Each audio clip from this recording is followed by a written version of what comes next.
ایک شخص نے چڑیا کو پکڑ لیا۔ چڑیا نے پوچھا، تم مجھے پکڑ کے کیا کرو گے؟ وہ بولا، میں تجھ کو بھون کر کھاؤں گا۔ چڑیا بولی، میرا ننھا سا جسم تیری مٹھی کو نہیں بھر سکتا، تیرا پیٹ میرے گوشت سے کیا بھرے گا؟ بہتر یہ ہے کہ تم مجھے چھوڑ دے۔ میں تجھے 3 ایسی باتیں بتاؤں گی جو تجھے نفع بخش ثابت ہوں گی۔ ایک بات تو میں تجھے ابھی بتاؤں گی، دوسری درخت پر بیٹھ کر، اور تیسری سامنے والے ٹیلے پر بیٹھ کر۔ اس شخص نے کہا، ٹھیک ہے، میں تجھے چھوڑ دوں گا، پہلی بات بتا۔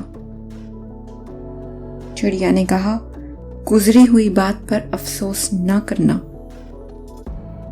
اس آدمی نے چڑیا کو اس بات کے بتانے پر چھوڑ دیا۔ وہ اڑ کر درخت پر جا بیٹھی اور بولی، دوسری بات یہ ہے کہ ناممکن بات پر کبھی یقین نہ کرنا۔ یہ کہہ کر اڑی اور ٹیلے پر جا بیٹھی اور بولی، تو بڑا بد نصیب ہے، اگر مجھے ذبح کر دیتا تو میرے پیٹ سے تجھے 1.5 چھٹانگ کے 2 موتی ملتے۔ وہ آدمی افسوس کے ساتھ ہاتھ ملنے لگا اور غصے میں اپنے ہونٹ چبانے لگا، اور پھر اس نے پوچھا، اے چڑیا، وہ تیسری بات کون سی ہے؟ چڑیا نے کہا، تو نے میری پہلی 2 باتوں پر ہی عمل نہیں کیا، تیسری بات بتانے میں مجھے کیا فائدہ؟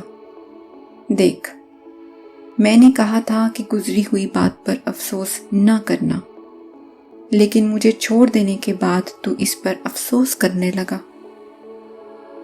دوسری بات میں نے تجھے یہ بتائی تھی کہ ناممکن بات پر کبھی یقین نہ کرنا، لیکن تو نے ناممکن بات پر یقین کر لیا۔ یہ نہ سوچا کہ میرا گوشت پوشت اور بالوں پر ملا کر بھی 1 چھٹانگ پورے نہیں ہوتے، تو میرے پیٹ میں 1.5 چھٹانگ کے 2 موتی کیسے سما سکتے ہیں؟ چڑیا نے یہ کہا اور پھر کر کے اڑ گئی۔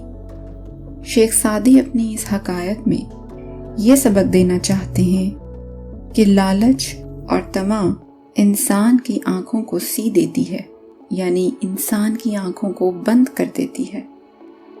اسے لالچ میں کچھ دکھائی نہیں دیتا۔ طمع اور لالچ تو ایسی چیز ہے جو پرندے اور مچھلی کو بھی جال میں لے آتی ہے۔